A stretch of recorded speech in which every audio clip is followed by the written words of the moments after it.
palabra es espíritu. Entonces hay una impartición que va a pasar en tu vida hoy. Es muy importante poner atención a lo que va a pasar. Es muy importante ponerle relevancia y peso a la palabra de Dios. Y quiero que entiendas algo, porque a veces nos confundimos. A veces ponemos las emociones y no recibimos. No es la manera en que se predica o el estilo del predicador lo más importante. Lo más importante es el espíritu del que predica y el espíritu del que se recibe, porque la palabra es espiritual más que emocional.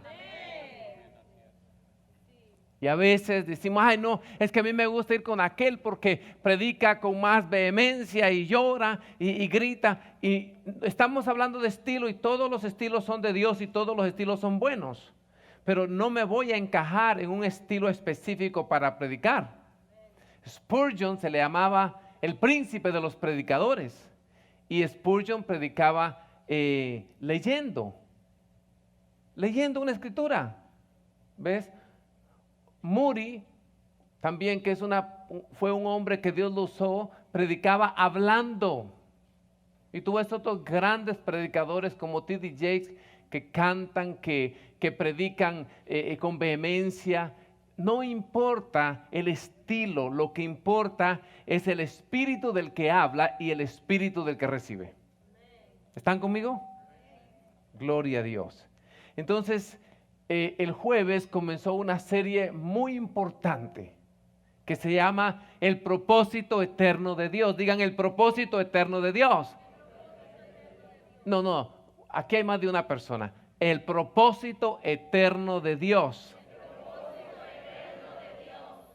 Y hoy vamos a continuar con la segunda parte y vamos a meter lo que es la iglesia, el propósito eterno de la iglesia, la congregación de los santos.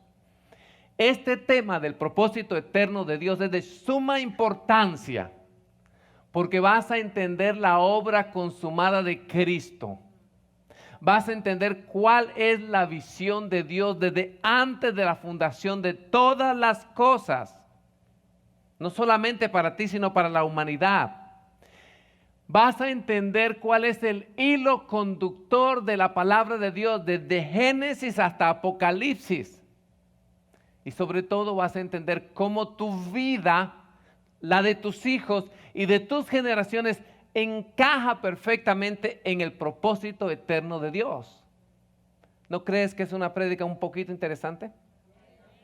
Que demanda atención. Y el jueves hablamos sobre la vida de José, un jovencito de 17 años que por causa del propósito eterno de Dios tiene un sueño. Y sueña algo tremendo. Sueña que habían 11 manojos se inclinaban ante él. Y se lo cuenta a sus hermanos y sus hermanos le agarran envidia. Y vuelve a tener otro sueño que habían 11 estrellas, el sol y la luna se inclinaban delante de él. Y a los 17 años, pues siendo un muchachito, siendo un jovencito, él pensó que solo se trataba acerca de él y que su familia se iba a inclinar delante de él. Y cuenta a sus hermanos este sueño, sus hermanos le toman envidia, ustedes lo conocen. Estaban pastoreando lejos sus hermanos, su papá los manda a ver, a chequear, y ellos lo meten en un pozo, lo meten en un lugar que es una cisterna seca, y lo querían matar. Pero Judá habló y dijo, hey, mejor vendámoslo. Y venían unos medianitas que iban a Egipto y algo que parece tan cruel, tan terrible, está cooperando con el propósito eterno de Dios para con su vida. Lo que los hermanos querían hacerle mal realmente estaba contribuyendo para que él cumpliera su propósito. Y él llega a Egipto como esclavo, lo venden en la casa de un tipo llamado Potifar, un oficial del rey, y él empieza a servir allí. Pero la Biblia dice que Dios estaba con él. Y como Dios estaba con él, aún en la casa de Potifar lo hacen jefe. Pero viene la esposa de Potifar, ustedes conocen la historia, trata de seducirlo. Él sale corriendo, se queda con parte de la ropa de ella. Entonces injustamente lo calumnia y le dice que lo quería violar. Termina en la cárcel y comienza de cero nuevamente. Todo esto está cooperando con el propósito eterno de Dios en la vida de José. Y en la cárcel, como Dios estaba con él, lo hacen jefe de la cárcel. Y en la cárcel llegan dos oficiales del rey. Llega el copero y llega el panadero del rey. Y ellos tienen un sueño y se lo cuentan a José. Y José viene y le interpreta y le dice que el panadero va a ser colgado y el copero del rey va a ser puesto en libertad, porque uno de los dos le robó la copa al rey. Ustedes entienden, ¿no? Y el sueño se cumple tal como él lo interpreta. Y le dice al copero: hey, no te olvides de mí, pasa la buena palabra por allá. Bueno, viene Faraón y tiene un sueño y se levanta aturdido. Nadie se lo podía interpretar. Dios cegó la sabiduría a toda esa gente secular, a todos esos adivinos. Vuelve a tener el otro sueño y Faraón está más turbado, más afanado, más confundido, más preocupado.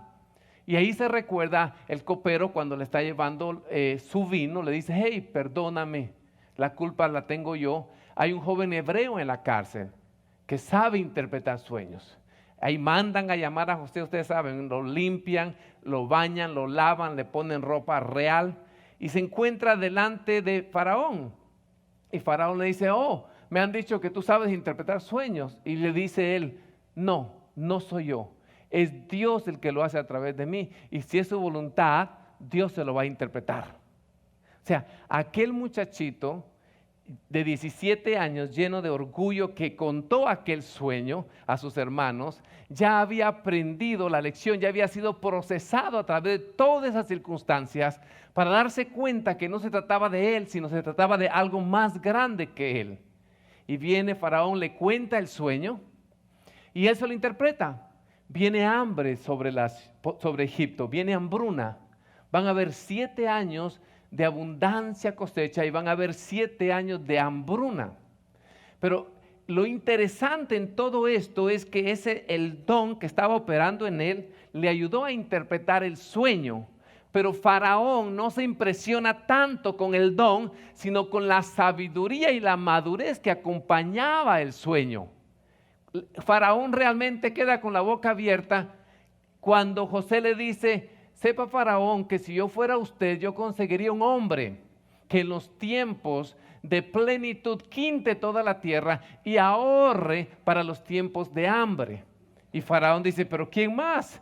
Este es el que tiene la sabiduría de los dioses en su propia información de él, de su teología. Dice: tú eres. Entonces él pasa de ser alguien preso, alguien que está en la cárcel, a ser el vicepresidente de la potencia mundial más grande de aquel tiempo.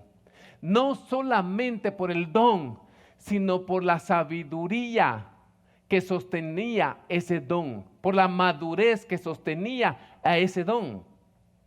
Y ustedes saben lo que sucede más adelante, cuando ya habían 2 años de hambruna y se acabó la comida en la tribu, ¿verdad?, de la familia y de los 10 hermanos de José. Y ellos estaban allá sufriendo y su papá los manda a Egipto a comprar grano. Y José, cuando está haciendo todo tu trabajo, los ve llegar y se da cuenta que eran ellos. Ellos no lo reconocen por cómo estaba vestido, por el porte, porque hablaba otro idioma. Pero él se da cuenta y les pregunta acerca de su papá, les pregunta acerca de su otro hermano, Benjamín, que era el hermano de sangre, ¿verdad?, de madre y padre también, y le dice que todo estaba bien. Y los envía de regreso, les vende grano, pero otra vez una copa, creo que es la misma copa de Faraón que sigue perdiéndose. Les mete una copa en los granos y en medio camino ellos sacan un poco de grano para darle comer a las bestias y ven la copa de José. Y ellos se regresan asustados. Entonces José les dice: ok, van a tener que dejarme el hermano menor para asegurarme, porque yo creo que ustedes son espías, ¿verdad? Y regresan a la tribu, le dicen a Jacob: bueno, mira, perdiste tu otro hermano. Al menos que nosotros no cumplamos con lo que él dice y llevemos, ¿verdad?, toda la tribu para allá, pues vas a perder a tu hermano. Ustedes conocen la historia, pero lo más importante de todo esto no es solamente que José logró interpretar los sueños. Lo más importante de eso no es solamente que José mandó a traer a toda su familia y la introdujo en una buena tierra para que no murieran de hambre. lo que realmente tiene peso en la vida de José es algo que él le dice a sus hermanos. Ya cuando su papá estaba listo para morir, viene, le da una bendición a José, le da una bendición a sus hijos y su papá muere. Y dice Génesis capítulo 50 del 15 al 17, viendo los hermanos de José que su padre era muerto, dijeron, quizás nos aborrezca José y nos dará el pago de todo el mal que le hicimos. Y enviaron a decir a José, tu padre mandó antes de su muerte, diciendo, así diréis a José, te ruego que perdones ahora la maldad de tus hermanos y su pecado, porque mal te trataron, por tanto ahora te rogamos que perdone la maldad de los siervos de Dios tu Padre. Y José lloró mientras ellos hablaban. Y estuvimos hablando el jueves de alguna hipótesis por la cual creemos que José hablaba, porque la convicción es que mientras ellos estaban excusándose, mientras ellos estaban confabulándose, mientras ellos abrieron su boca, José, que era un hombre de espíritu, de discernimiento, se dio cuenta tanto que ha sufrido estos hermanos míos y todavía siguen siendo muchachitos que solo se ocupan de ellos y de salvar su pellejo, que la visión de Dios solamente está concentrada en sus vidas, que José no le vaya a hacer nada. No han aprendido sobre el perdón, no han aprendido sobre generaciones. Y mientras ellos estaban excusándose y mintiendo y confabulando, José pensó todo lo que tuvo que sufrir por causa de sus hermanos. Como siendo el favorito del papá que le mandó a hacer un manto de colores, tuvo que ser vendido, tuvo que estar en la cárcel 13 años sufriendo. Y decía, wow, todo esto fue para la gloria de Dios y para que yo pueda madurar y sostener los dones con esta sabiduría que Dios me ha dado. Pero mis hermanos aún no han madurado. Versículo 18 dice, vinieron también sus hermanos y se postraron delante de él y dijeron, henos aquí por siervo tuyo. O sea, aquí se está cumpliendo el sueño que él tiene, pero ahora como José ya ha sido procesado, sabe que el sueño no se trata de él. Porque si te tratara de él, le hubiera dicho, ¿te das cuenta? Mira, ahí está mi sueño, ¿ve? Ustedes están inclinados y tal vez se tomaría un selfie y lo pongan en Instagram o lo ponen en Facebook. Pero él se dio cuenta que no se trataba de él. ¿Sí? Dice, y le respondió José, no temas, ¿acaso estoy yo en lugar de Dios? Cuando tú caes en las manos de un hombre procesado, aunque tenga la justicia y la verdad delante de él para inculparte, va a escoger la misericordia. Porque Dios ha tenido misericordia de un hombre y de una mujer que ha sido procesada. Y la verdad que sí, él estaba hablando a favor de Dios, porque Faraón era Dios para los egipcios. Y él era el segundo de Faraón. Él podía quitarle la vida, pero no lo hizo. Y mira lo que dice. Y eso lo tienen en las calcomanías y lo usamos como algo tremendo. Ustedes planearon hacerme mal, pero Dios lo hizo para bien. Lo hizo para obtener los resultados que vemos ahora, para salvarle la vida a mucha gente. Iglesia, si el propósito eterno solo está en ti o solo está en mí, déjame decirte que no se va a cumplir. Tiene que ver más que nosotros. Tiene que ver más de lo que me profetizaron acerca de mi vida. ¿Por qué hace 15 años que nosotros alcanzamos el sueño americano, dejamos todo para venir a pastorear, para venir a trabajar por fe aquí a Hialeah? Porque entendíamos que no se trataba de mí, ni de mi esposa, ni de nuestros hijos. Se trata de dejar un legado eterno a las generaciones y de continuar la obra que Jesús empezó. Que dijo, lo que han visto enfrente de mí, como dice Pablo, delante de muchos testigos, síganlo haciendo, continúen la obra, continúen el sueño, continúen la visión de Dios, continúen el propósito de Dios. Se trata más de una persona, sino que se trata de madurar a una tribu para que contribuya a otras generaciones y pase la antorcha a otras generaciones. Lo más poderoso que hizo José no solamente fue haber recibido los sueños, ser procesado durante esos 13 años, haber interpretado los sueños de Faraón, su sabiduría, haber preservado la tribu, ¿verdad? La cual se iba a convertir en miles de personas que iban a ser llamado el pueblo de Dios. Lo más importante que él hizo está aquí en el versículo 24. José les dijo a sus parientes, me estoy muriendo, pero con seguridad Dios va a venir a cuidarlos, los va a sacar de este país y los va a guiar hacia la tierra que le prometió a Abraham, Isaac y Jacob. José hizo que los hijos de Jacob le hicieran una promesa.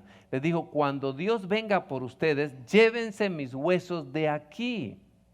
Es importante hablar de las generaciones porque el libro de Hebreos dice que David murió y fue sepultado. Dice, porque a la verdad David, habiendo servido su propia generación según la voluntad de Dios, durmió y fue reunido con sus padres.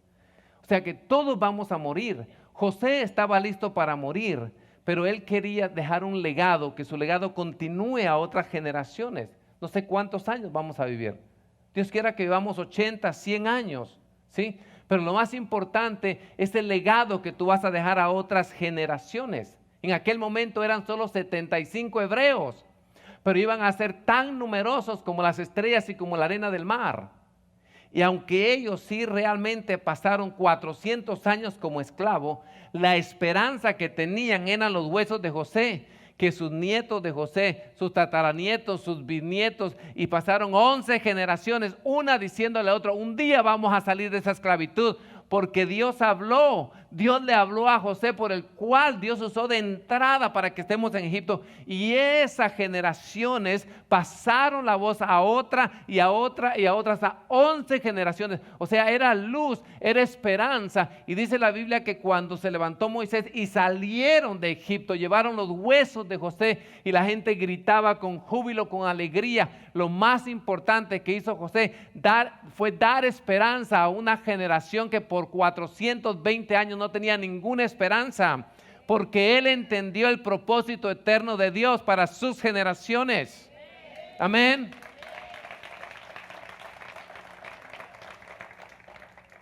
Así como Dios estaba con José, Dios está contigo. Aún mayor gracia porque Él vino a residir adentro de ti. ¿Por qué estoy hablando esto? Porque la mente pentecostal, la mente exitista de las iglesias de hoy, dicen que victoria es cuando tú vences al gigante, que victoria es cuando te va bien en la economía. Y cantamos, Dios es bueno, bueno es Dios, y damos testimonio porque Dios me sanó del cáncer. Y definimos el bien y del mal por el árbol del conocimiento del bien y del mal. Y no definimos si Dios es bueno, si Dios es fiel a través de su propósito eterno, no por lo que me pase a mí. Porque a Sansón le sacaron los ojos y a Juan el Bautista lo botaron, pero Dios sigue siendo bueno y cumplieron el propósito de Dios en sus vidas. Por eso es muy importante entender esto. Porque si solo se trata que me vaya bien a mí y a mi familia, estar cómodo, entonces yo sirvo a Dios, podemos nosotros perder la oportunidad de pasar la fe a otras generaciones. Dios es bueno, te sane o no te sane. Dios es bueno, te multiplique las finanzas o no te las multipliquen. Él sigue siendo fiel a su propósito. Y es muy importante que entendamos esto. Porque hoy lo que está de moda son las iglesias exitistas. Las iglesias que solo predican prosperidad y que solo te tiene que ir bien. Y eso es una mentira. Eso es una mentira. Todo tiene que ver con el propósito eterno. Cuando tú entiendes el propósito eterno, se te va a revelar lo que el apóstol Pablo predicó en Romanos 14:8, donde dijo, pues si vivimos, para el Señor vivimos, y si morimos, para el Señor morimos. Así pues, sea que vivamos o muramos, del Señor somos. Esa es una persona que ha sido procesada, esa es una persona que se le ha revelado el propósito eterno. Las personas que nos están viendo por televisión, es muy importante que entendamos esto. Que no es por emociones, que no es por el alma, sino hay algo mayor que nosotros, con cáncer o sin cáncer, con tribulación o en paz, con dinero o sin dinero. No es importante si conocen tu nombre o no lo conocen. Lo más importante es ser fiel a tus generaciones cumpliendo el propósito eterno de Dios. Muy diferente entender esto para una mente elitista, para una mente secular. Hoy quiero continuar con la segunda parte, el propósito eterno de Dios en la iglesia, la congregación de los santos. Y Pablo escribe en Efesios 3:10 al 11, para que la multiforme sabiduría de Dios sea ahora dada a conocer por medio de la iglesia a los principados y potestades en los lugares celestiales, conforme al propósito eterno que hizo en Cristo Jesús nuestro Señor. Ahí está, conforme al propósito eterno. O sea que antes de ti ya había un propósito, lo va a haber durante tu vida y tú tienes que continuar para que continúe el propósito eterno. Y yo sé que esta escritura necesita una explicación balanceada para nuestra generación, una interpretación de acuerdo a la verdad presente, cristocéntrica, porque hemos crecido en una generación evangélica, pentecostal, bélica. Y cuando leemos Efesios, todo es la guerra y los principados y la armadura y la espada. Pero eso es más que eso. Si tú supieras que el libro de Efesios es el libro más celestial, más espiritual, más que Apocalipsis, donde habla del llamado, del propósito eterno en Cristo Jesús para cada uno de nosotros. Y es muy importante, iglesia, que nosotros como iglesia demos a conocer a los principados y las potestades que nosotros tenemos un propósito eterno. Y estas prédicas, más que pan, son semilla. Porque el pan es una semilla procesada.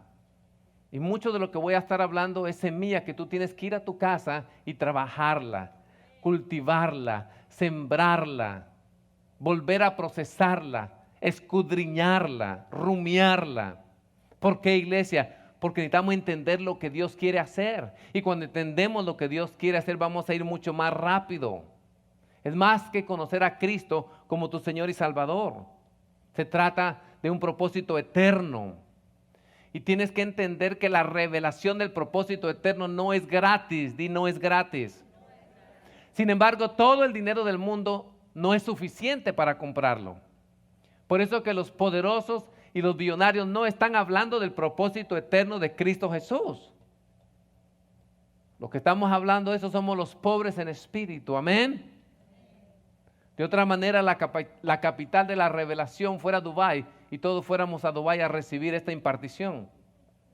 Pero no se compra con dinero, sino se compra con actitud. Pon atención, por favor. En Isaías 55, del 1 al 4, dice: comprad sin dinero vino y leche. Pero tú continúas leyendo y tiene que ver con el pacto eterno. Dios quiere mostrarnos algo que tiene que ver con el pacto eterno. Y tenemos que tener un espíritu nosotros con hambre. Necesitas tener un espíritu tierno, como un niño. Necesitas tener una actitud demandante. Necesitas tener un espíritu sensible. Esta verdad tiene que ser recibida con un espíritu activo. Esta verdad no es gratis, pero se compra respetando los ambientes con los cuales se predica, respetando el vaso y las personas que lo predican. Así es como tú le das valor. Cuando tú pagas por algo, tú le das valor. Enseña a tus hijos camino a la iglesia, que respeten la palabra, que tengan respeto, que tengan revelación de lo que está pasando, que no solamente es hablar por hablar, y ustedes no se familiaricen con la palabra de Dios ni con el vaso. ¿Por qué? Porque sabemos que Dios está liberando, Dios está desatando, Dios está abriendo mentes para que nosotros podamos entender algo que después se lo vamos a predicar a las generaciones. Recordemos que el Eterno está conectado a una mente espiritual. Todo tiene que ver con la mente de Cristo. Cuando tú y yo dejamos de vivir en el espíritu y vivimos en la carne, lo temporal comienza a tener una influencia más poderosa, comienza a tener una relevancia que no tiene que tener. Repito, cuando salimos del espíritu y empezamos a pensar en las cosas de la carne, lo temporal ocupa nuestro espacio, nuestro dinero, nuestro enfoque. Pero cuando nos metemos en el espíritu y miramos las cosas del mundo espiritual, nos vamos a dar cuenta que lo que importa es lo invisible, que lo que importa es el reino de Dios, que todo lo que necesitas, justicia, paz y juicio, está en el reino de Dios. ¿Y por qué Dios te lo dio en el ámbito invisible? Para que nadie te lo pueda quitar ni robar. Si te lo da en forma visible, tangible, te lo van a robar. Todo lo visible, sea plata, sea oro, sea carro, sea casa, todo tiene corrupción. Por eso las verdaderas riquezas son las que son en el espíritu. Amén. ¿Estás aquí? Adán fue creado a la imagen de Dios. ¿Por qué? porque él estaba supuesto a vivir una vida eterna, pero cuando él peca, lo temporal empieza a gobernar sus acciones. Esto es para gente espiritual. Pablo era un hombre espiritual y escribió cosas espirituales, tales como las aflicciones del tiempo presente, o sea, son de ahora, son de este tiempo. Las aflicciones del tiempo presente no son comparables con la gloria venidera que en nosotros ha de manifestarse. Son cosas espirituales. El jueves estamos hablando que él dice, si alguno cae en pecado, restáurenle con espíritu de mansedumbre. La restauración es para gente espiritual, no para hombres carnales. Amén. Un hombre carnal engrandece los padecimientos. Un hombre espiritual simplemente no le da valor, no le añade valor, menosprecia, le quita valor a lo que le está pasando. ¿Por qué, iglesia? Porque sabe que todo lo que nos pasa en nuestra vida es para colaborar con el propósito eterno de Dios, sea bueno o sea malo. A José le pasaron muchas cosas malas y él entendió que había un propósito eterno. Y el propósito eterno no simplemente es una declaración, es una visión de vida. El propósito eterno es el hilo conductor en los 66 libros y en todos los versículos de las Escrituras, desde Génesis hasta Apocalipsis. Por eso que no podemos fragmentar las Escrituras. No podemos sacar un texto fuera de contexto porque rompemos el hilo del propósito eterno. Pero si respetamos las Escrituras, entonces van a decir lo que están diciendo.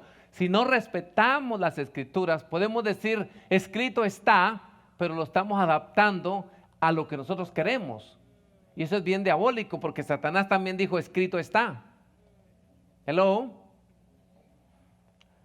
Desde Génesis hasta Apocalipsis hay miles de eslabones que unen profecías, sombras, figuras, historias, todo está conectado. Nosotros vemos a Lucas, gracias, predicando, vemos a Lucas escribiendo, una genealogía es impresionante. Dice que desde la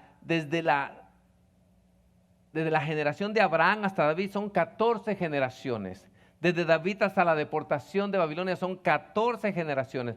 Y desde la deportación de Babilonia hasta Cristo son 14 generaciones, son 42 generaciones, iglesia. Es una cadena y en estas generaciones vemos gente que tú y yo tal vez no la hubiéramos incluido, pero el Señor sí las incluyó. Vemos a Rahab, una ramera que está metida allí. ¿Por qué? Porque Dios quería mostrar su gracia venidera. Vemos a Ruth la moabita que no tenía nada que ver con el pueblo de Dios y está incluida ahí. Iglesia, esa es la gracia de Dios. Y todo es por gracia, no es por meritocracia. Ahora, cuando hablamos de gracia, no hablamos de ignorancia. La gracia no justifica la ignorancia. Recuerde que la ignorancia es la oportunidad de las tinieblas para entrar y malograr la palabra de Dios, interrumpir el propósito eterno de Dios, sacarte de tu llamado, causar que seamos más carnales y que nos preocupemos más por nuestros asuntos. O sea, no vamos a descuidar nuestras responsabilidades, pero vamos a buscar primeramente el reino de Dios y su justicia. De eso estoy hablando, amén. Realmente el sufrimiento de la iglesia es la ignorancia. Y ahí es donde el enemigo gana ventaja.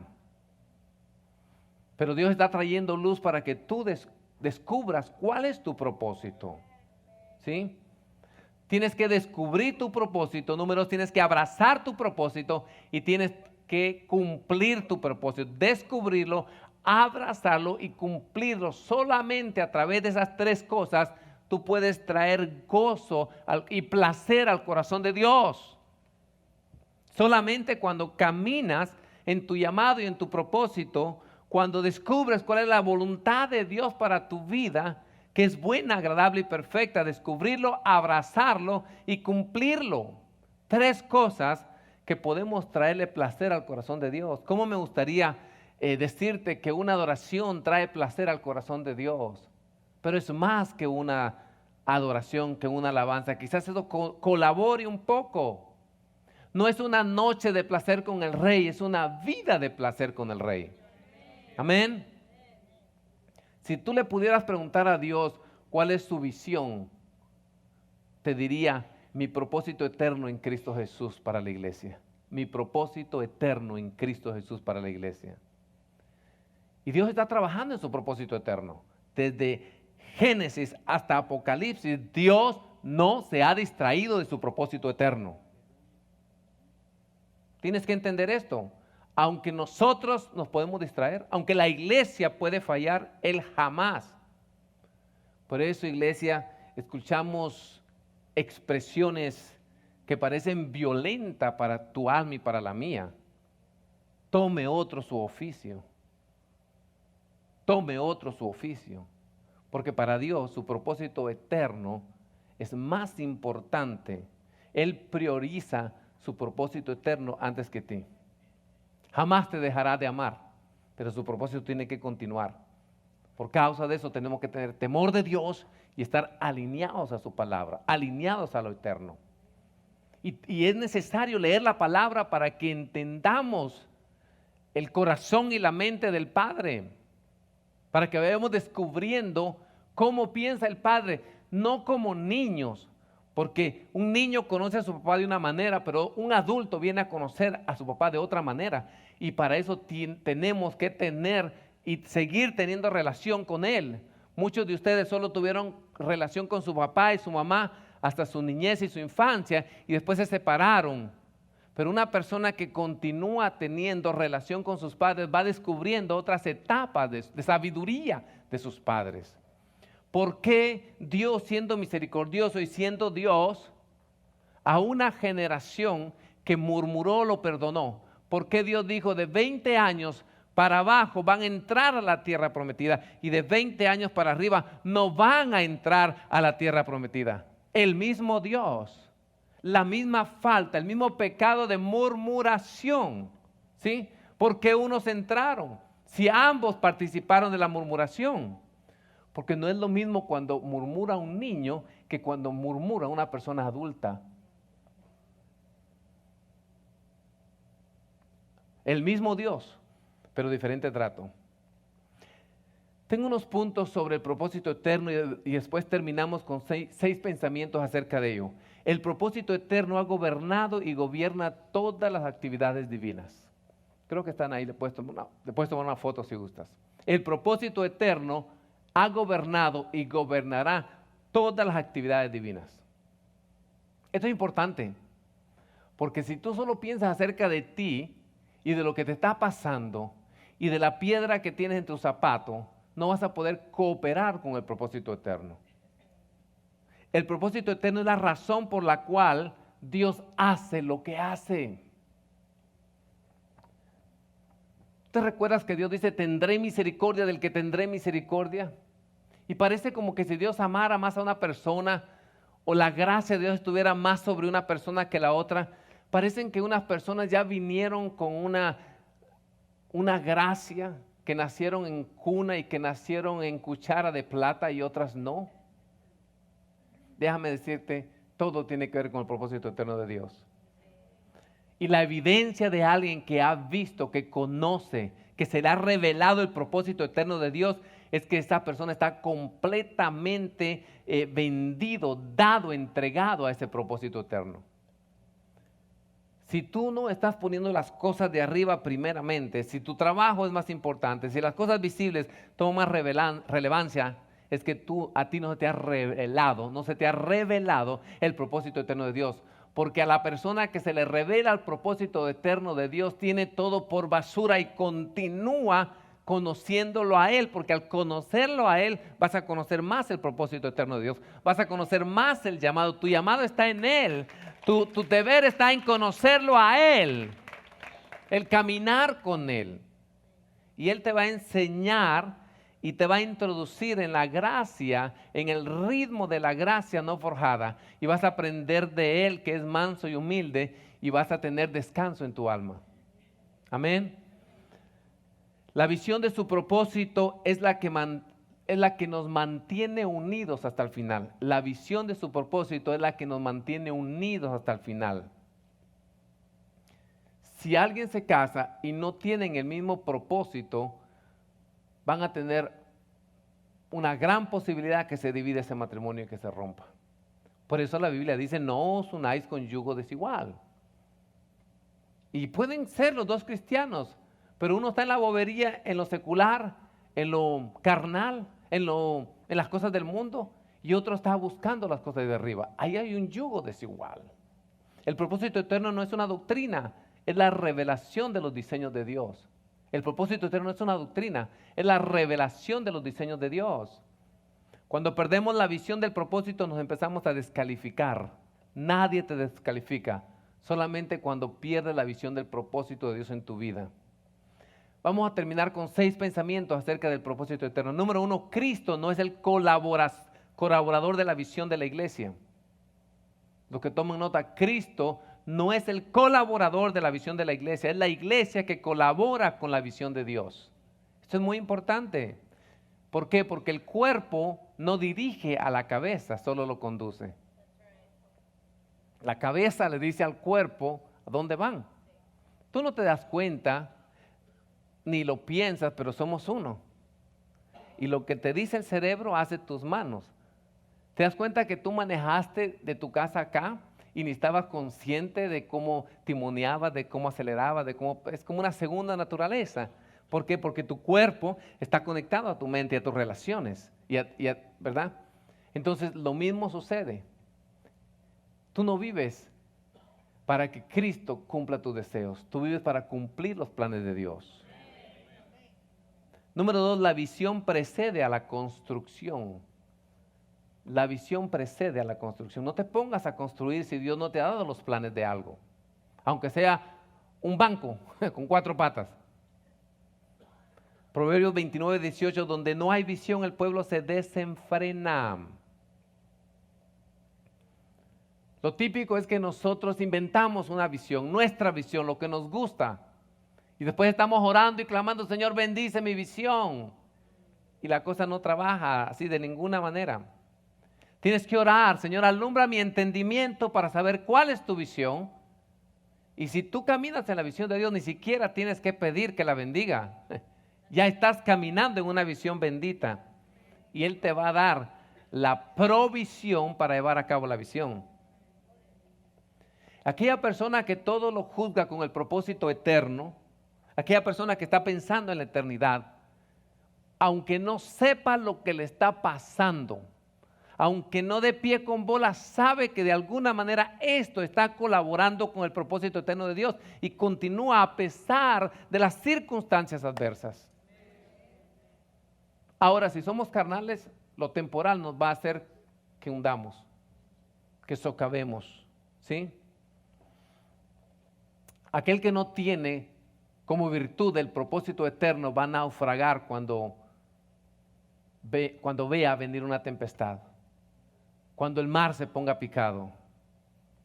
Aquella persona que tiene muy claro el propósito eterno, las ofensas no lo van a estancar, las ofensas no lo van a desestabilizar. Tú sabes que las ofensas es el factor número 1 que saca a los cristianos bebitos, carnales de la iglesia. ¿No lo sabías? Está bien ser bebé, hay un tiempo para ser bebé, se le da leche, pero ya cuando eternalizamos la infancia hay un gran problema. Personas se han ido acá que han estado aquí 12, 13, 14 años por una ofensa. ¿Por qué? Porque dejaron de ver el propósito eterno. ¿Por qué? Porque solo venían los domingos, estaban en la carne y cuando se les llamó la atención para alinearlo, más fácil es seguir con la carne y cortar toda influencia espiritual. Y qué pena.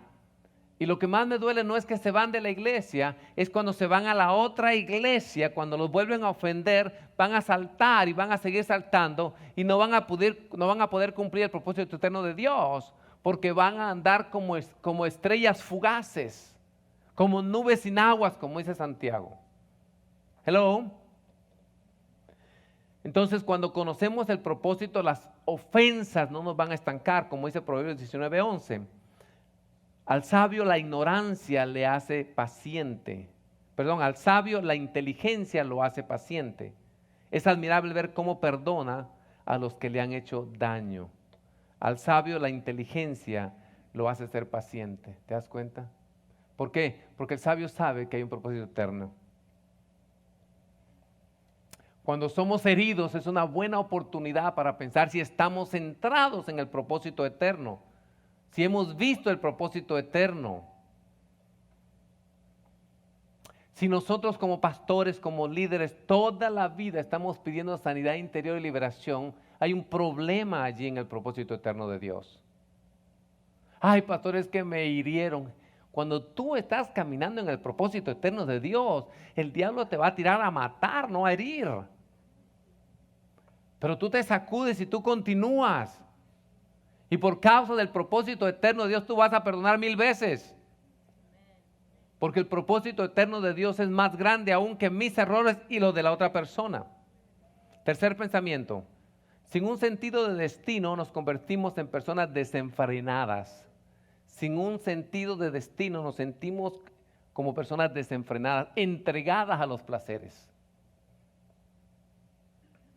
Si no, pregúntale a Sansón. Dejó de ver la visión de Dios y se puso a ver mujeres extranjeras. Pero mira lo maravilloso que es la gracia de Dios.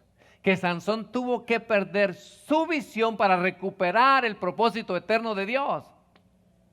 Yo dije, tuvo que perder su vista para recuperar el propósito eterno de Dios.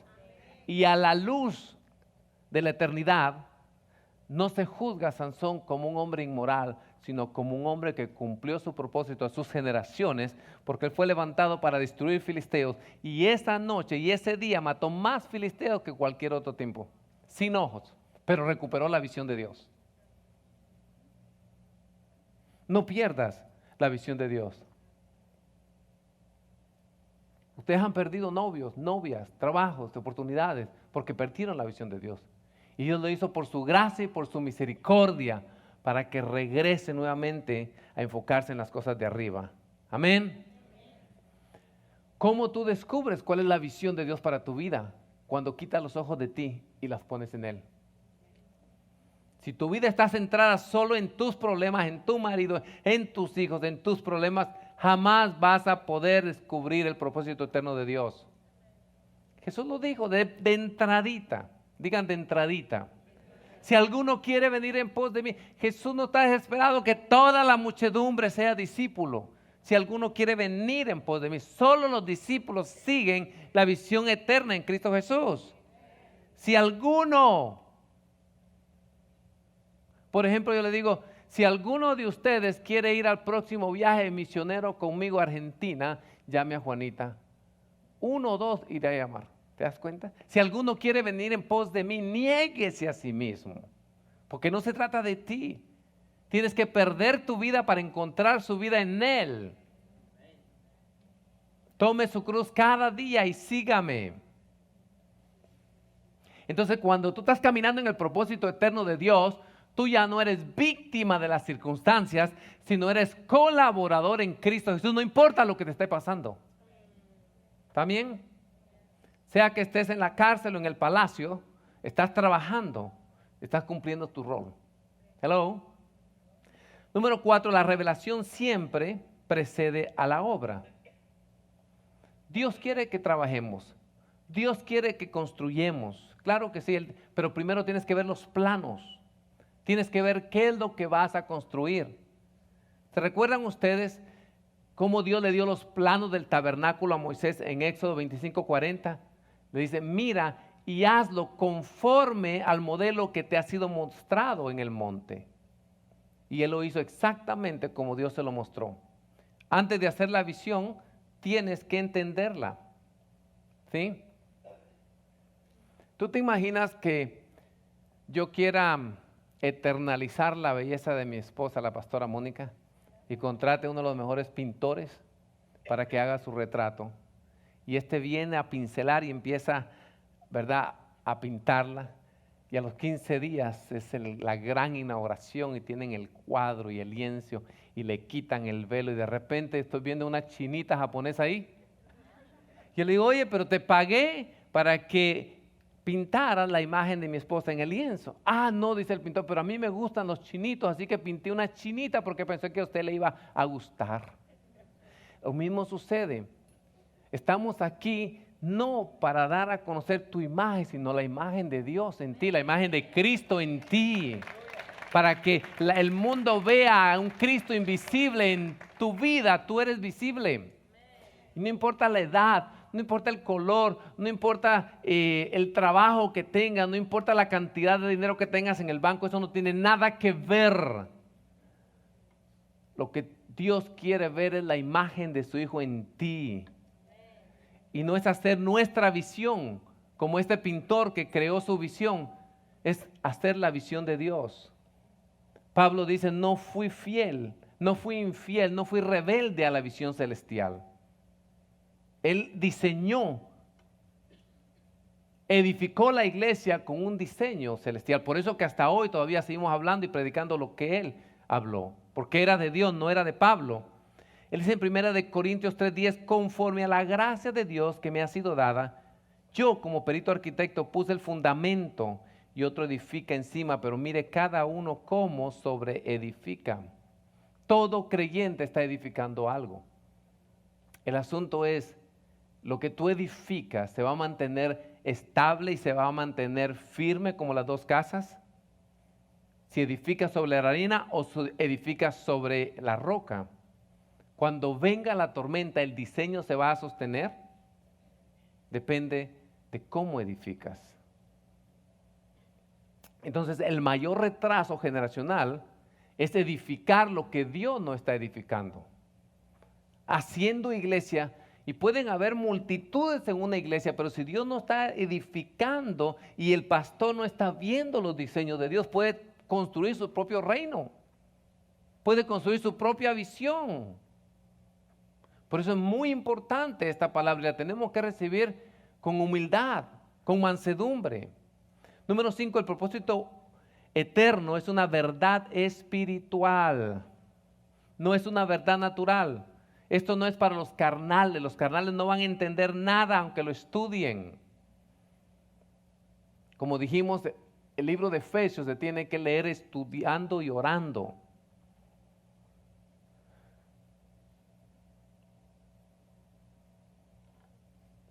Tenemos que entender, iglesia, que todo esto tiene que ser recibido con una persona espiritual.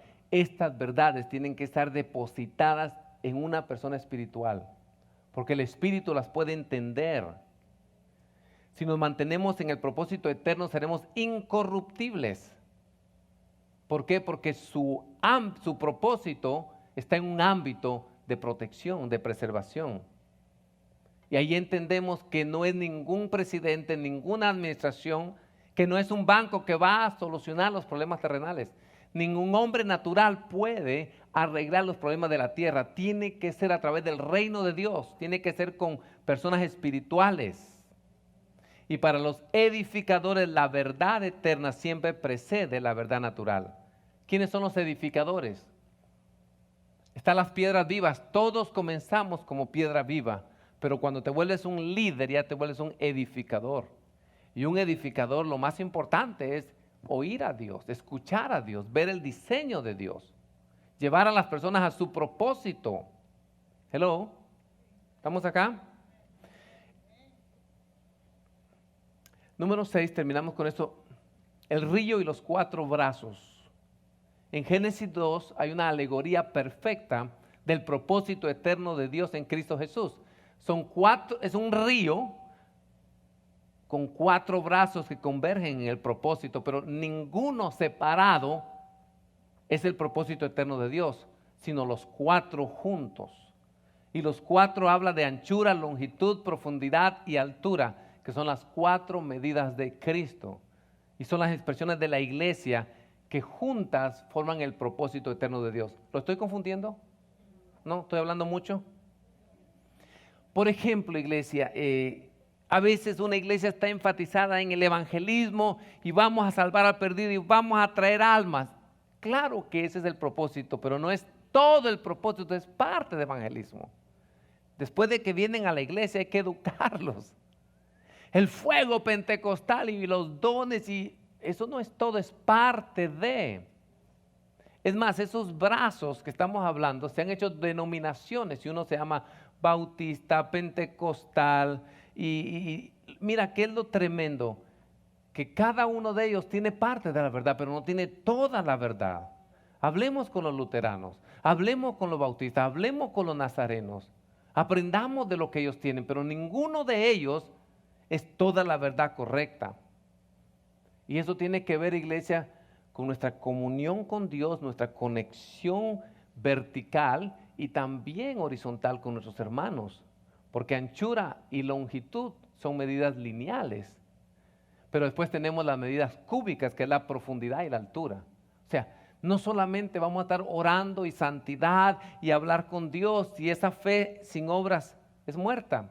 Y no solamente vamos a ayudar al pobre y hacer buenas obras y desconectarnos de Dios. Por eso que la cruz, ¿ves?, tiene que ver de arriba para abajo y para los lados. ¿Sí? Por favor, los que tomen nota, esto es muy importante. ¿Por qué Dios, en su propósito eterno, decidió dárselo todo a su Hijo? Porque todo se concentra en el Hijo de Dios. Porque su Hijo es la preeminencia de toda la creación. Porque su Hijo es el primogénito entre los muertos. Porque su Hijo es el primero de todo. Porque tenemos que entender que la Biblia se trata de un padre buscándole novia a su Hijo.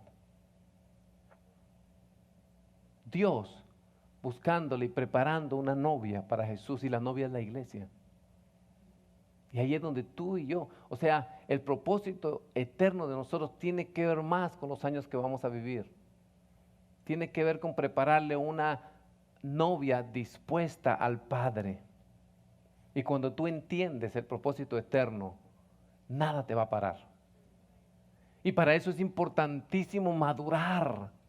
Ya vamos a empezar nuevamente el discipulado, vamos a empezar nuevamente el SEAP, las clases. Instrúyete, invierte en ti. Los hermanos de José no supieron sentirse perdonados, no crecieron con el propósito y se quedaron como niños solo pensando en él. No pudieron llegar a la plenitud de lo que Dios tenía para con ellos. Y oro para que tú logres verte más allá de una persona perdonada, recibida, salva, sino que te puedas ver trabajando en el propósito eterno de Dios. Cuando tú entiendes eso, ninguna ofensa, ninguna circunstancia, como dice la Biblia, aunque haya vacas o no haya vacas, nada te va a hacer retroceder el propósito eterno de Dios. Si no has entrado, entra. Si estás, continúa, sigue, persevera, que esto va a trascender más allá de tu vida, como José. Amén. Que sus huesos siguieron hablando, que su vida